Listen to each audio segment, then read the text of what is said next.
Pemirsa, sebuah kapal tongkang bermuatan minibus tersangkut di jembatan akibat debit air Sungai Rupit yang terus meningkat pasca banjir melanda Kabupaten Musirawas Utara, Sumatera Selatan. Sementara itu banjir setinggi 2 meter lebih masih menggenangi desa Kalangligar, Kabupaten Karawang, Jawa Barat sejak Kamis pekan lalu.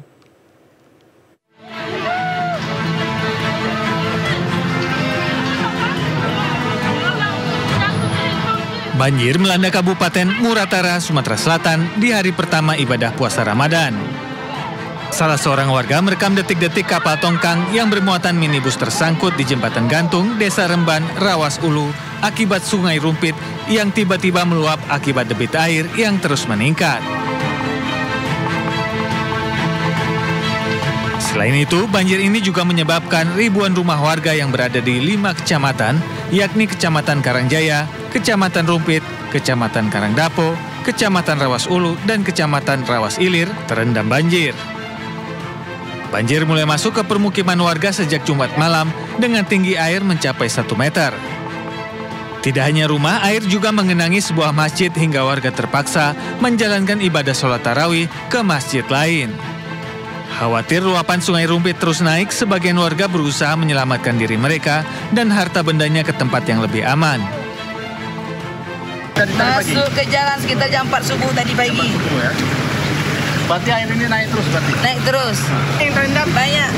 Apalagi di belakang dekat sungai itu, pinggiran sungai itu banyak yang terendam tuh. Jadi khawatir kita yuk?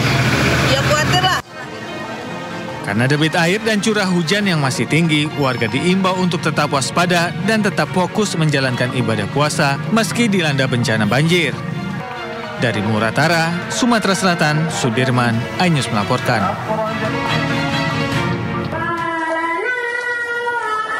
Bulan puasa penuh dengan berkah. Meski terendam banjir hingga 2 meter, warga desa Kalangligar, Kecamatan Teluk Jambe Barat, Kabupaten Karawang, tetap semangat untuk menunaikan ibadah salat tarawih. Bahkan warga harus menggunakan perahu karet untuk sampai ke masjid terdekat. Saat ini ada 151 kepala keluarga dalam 3 RT yang harus mengungsi dari rumahnya. Karena rumahnya terendam banjir, para pengungsi mengaku tidak bisa memasak untuk makan sahur dan buka puasa. Joni, salah satu korban banjir yang mengungsi di kantor desa Kalangligar, juga mengeluhkan bantuan yang masih minim dari pemerintah. Bantuan gimana, Pak? Bantuan belum ada. Belum ada di sini, Iya. di kantor desa kan? Iya ada sih, cuman ya nggak itulah. Alhamdulillah sedikit ya. Apa bantuannya, Pak, yang udah dikasih sama di sini? Air sama itu nasi kemarin waktu sahur Waktu sahur dikasih. kasih. Tadi buka puasa dikasih nggak? Enggak. Banjir setinggi 2 meter sejak Kamis lalu ini diketahui akibat hujan deras selama 3 hari dan meluapnya Sungai Cibeet dan Citarum. Dari Karawang, Jawa Barat, Rudi Setiawan, iNews melaporkan. Pemirsa, seorang guru menangis meluapkan kemarahannya saat terpeleset dan jatuh ke jalan yang berlumpur di Patia, Pandeglang, Banten. Warga berharap pemerintah segera memperbaiki jalan berlumpur tersebut. Jalan, Pak. Saya juga kerja pemerintahan, Pak. Tapi ini kenapa jalan kayak gini? Seorang guru meluapkan kemarahannya usai terjatuh di jalan yang berlumpur. Dari pantauan langsung di lokasi terlihat kondisi jalan memang penuh lumpur hingga seorang perempuan terjatuh saat melintas di jalan ini. Jangan marah-marah. Pemirsa, sabar deh. Ulah marah-marah, Bu, bantu, Bu. Oke, udah ngelak. Ini kan jalan rusak. Ini sejak kapan sih, Bu? Udah lama. Udah lama. Terus emang banyak sering yang jatuh di sini, Bu? Sering. Kemarin yuk, guru SMP. Nangis terus, Kak. Menurut salah seorang perangkat desa, kerusakan jalan telah dibiarkan cukup lama. Jalan ini menghubungkan beberapa desa dari desa Cimoyan.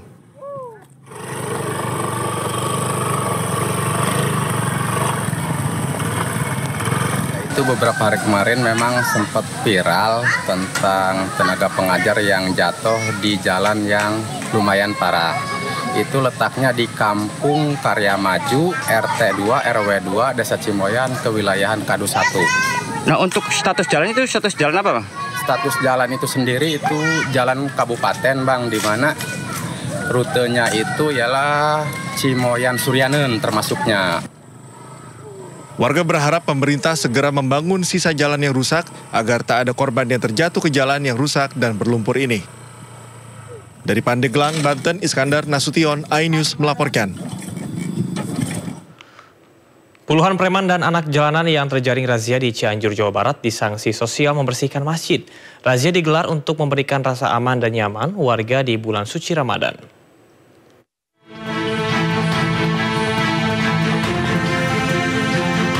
Puluhan preman, anak jalanan hingga juru parkir liar ini bersama-sama membersihkan masjid di lingkungan Mapolres Cianjur. Seluruh sudut masjid, mulai dari teras hingga tempat wudhu, dibersihkan dengan pengawasan polisi. Sebelumnya, para preman ini terjaring razia penyakit masyarakat di Terminal Pasir Hayam, Jalan Raya Sukabumi, dan Jalan Raya Bandung. Ya, buat kita sih buat pelajaran lah. Ya, buat lebih baik lagi. Akan biasanya mangkal di mana tadi di razianya kena di mana? Di dekat PLN. Ya, aktivitasnya apa? Biasa jualan, jual parkir. Parkir di jalan. Iya. Udah berapa lama? Baru 3 bulan. Dari 40 yang diamankan, 2 diantaranya terancam sanksi pidana karena membawa senjata tajam dan mengoplos minuman keras. Sementara yang lainnya karena tidak terbukti melakukan tindak pidana, diberikan pembinaan agar tidak mengganggu dan meresahkan masyarakat. Bagi yang tidak ada kaitan dengan pidana, baik pidana umum maupun pidana ringan, tentunya akan kita lakukan pembinaan dan kita akan memantau terhadap mereka. Apabila mereka masih melakukan hal demikian, tentunya kita akan konsisten melakukan penindakan. Razia penyakit masyarakat ini digelar untuk menciptakan rasa aman dan nyaman di lingkungan masyarakat pada bulan suci Ramadan dan merespon arahan dari Gubernur Jawa Barat Deddy Mulyadi. Dari Cianjur, Jawa Barat, Muhammad Andi Iksan, iNews melaporkan.